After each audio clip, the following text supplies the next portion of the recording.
no assurance that it hasn't already happened or that a release isn't planned. There's a lot of talk about avian flu. This is the cancer flu. The laws regulating the potential release of such agents don't really protect you anymore from experiments like this. You telling me there's another outbreak? Yeah. Besides the one in Boston? Look, I don't understand why you're reluctant. The CDC and SAMR are the only two agencies capable of dealing with a virus like this. That's why I want to get out of here tonight. They need all the help. Sorry, Sam.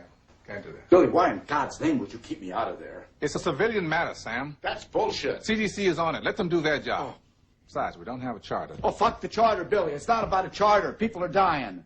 It's about you being a doctor. It's about that sacred oath that we took, remember? Billy, we've been friends for 20 years. Yes, we're friends, Sam, but I'm also your boss. I run this outfit. It's not run by committee. You do what the hell I say do. I'm your boss. I have my boss. Is that clear to you? Yeah, get your boss on the phone. Call up McClintock. Tell him to put me on a plane before the two of you kill a lot of people. Colonel, I'm going to suggest that you shut up now before you say something else you're going to be sorry for. And don't forget who you're talking to. Well, tell me who I'm talking to, because I don't know who I'm talking to anymore, Billy. Am I talking to you, Samrid, the Pentagon, the CIA, fucking McClintock, Dugway? Tell me who I'm talking to. This conversation is over. Can you tell me who I'm talking to? You're on a plane to New Mexico this morning. I suggest you go home and get packed, or do whatever you have to do, Colonel, and I suggest you do it now. And what are you to do about it when it happens? Simply follow official instructions from people likely behind these outbreaks? Here are the official recommendations you are told to heed from the Department of Homeland Security. In fact, they're happy to send you this propaganda for free. Mind you, the subtitle to their book is An In-Depth Guide to Citizen Preparedness. Yet most reasonable people who read these recommendations find them far from comprehensive or comforting. Getting vaccinated against a bioweapon not yet known to exist and not yet released is not prudent or even reasonable. Nor is it likely people will bear the time and expense to install, according to official recommendations, HEPA filters in their homes to keep infectious germs out. Rather than in-depth, most intelligent, well-informed people would conclude these recommendations are insane.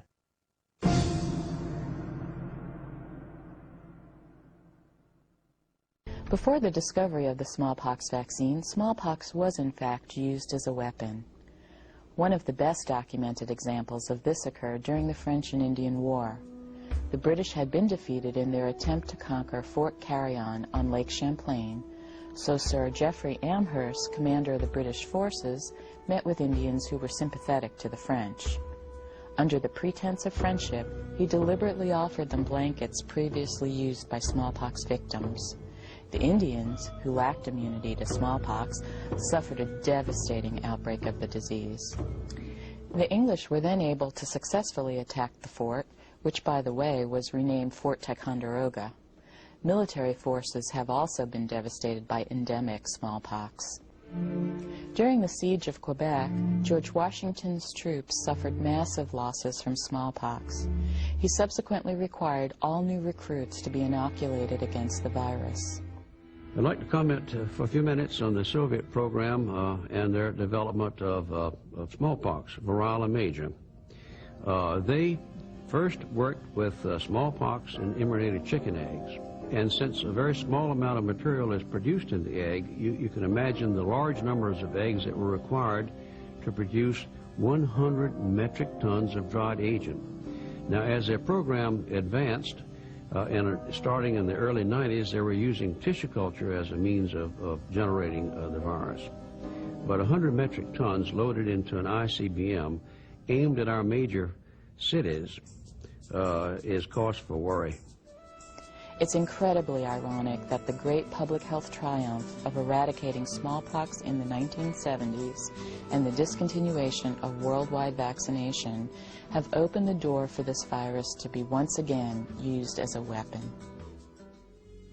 Contrary to popular belief generated by similar propaganda, the smallpox vaccine did little, if anything, to reduce smallpox worldwide. A great expose on the sham of smallpox vaccinations was developed by members of Vaccination Liberation Organization, spearheaded by Ingrid Cassell-Harkins.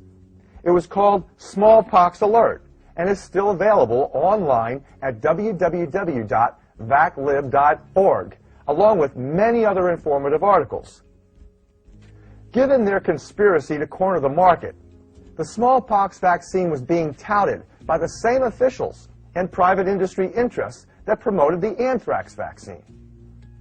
Think about it. With so many other biological weapons from which to choose, why would federal officials only decree the need to purchase these two risky and hurried vaccines? Because these inside traders held the opportunity to profit wildly from these vaccines exclusively. HHS Secretary Tommy Thompson at that time collaborated with the profiteers to make the smallpox vaccine required for every American, beginning with healthcare workers and emergency responders.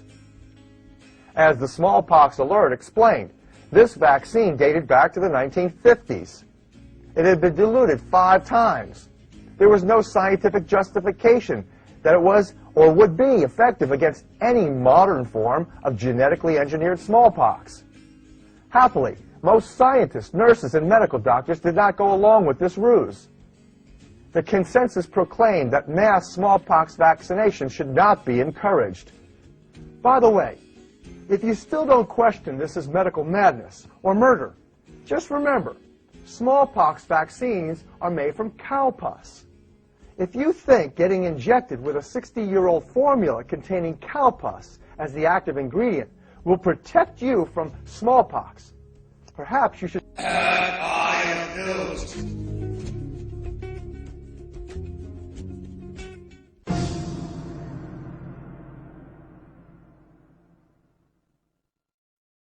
Ebola strikes fear in the hearts of people who hear the word. Movies have been made about the dreadful outcome of becoming infected with Ebola. But it's just one of several deadly hemorrhagic fever viruses that can be used as a weapon against mankind. There are many types of viruses in the world, some more deadly than others. Some viruses cause mild colds, while other viruses cause severe illness and death. The viral hemorrhagic fever viruses are of great concern. These viruses cause internal and external bleeding in people who get infected. Viral hemorrhagic fever is caused by 4 families of viruses. They include Ebola, Marburg, Lassa fever, yellow fever, and a few others. Dr. Kano is right. Ebola and hemorrhagic fever viruses have been the subject of much Hollywood filming and bioterror hype. Let me show you where these viruses really came from and who, in Hollywood, is leading the propagandist attack on the public's mind. You know, Colonel Daniels is not going to like us going behind his back like this. And we'll kill him. Lighten up, Billy. We have no alternative. You're so goddamn sentimental, that's the trouble with this country. Sir, the micrographs are ready. They are ready.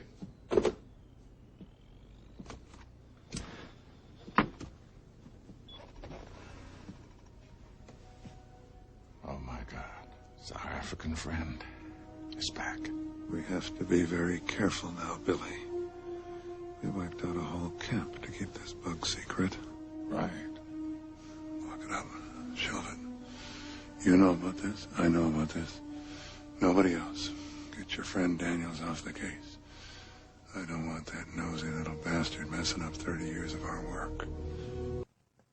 The mother of Ebola is the Marburg virus that first broke out in 3 vaccine production facilities in 3 different parts of the world simultaneously in 1967, killing 7 people and injuring another 31. This grave risk came from the fact that the monkey supplier, Lytton Bionetics, was also a leading biological weapons contractor for the military and the CIA by 1969. With military and White House influence, no one would dare declare Bionetics' negligence and liability in any outbreak. Listen now to the voice of the world's leading vaccine expert, Dr. Maurice Hilleman, chief of the Merck Pharmaceutical Company's vaccine division, relay this problem he was having with imported monkeys.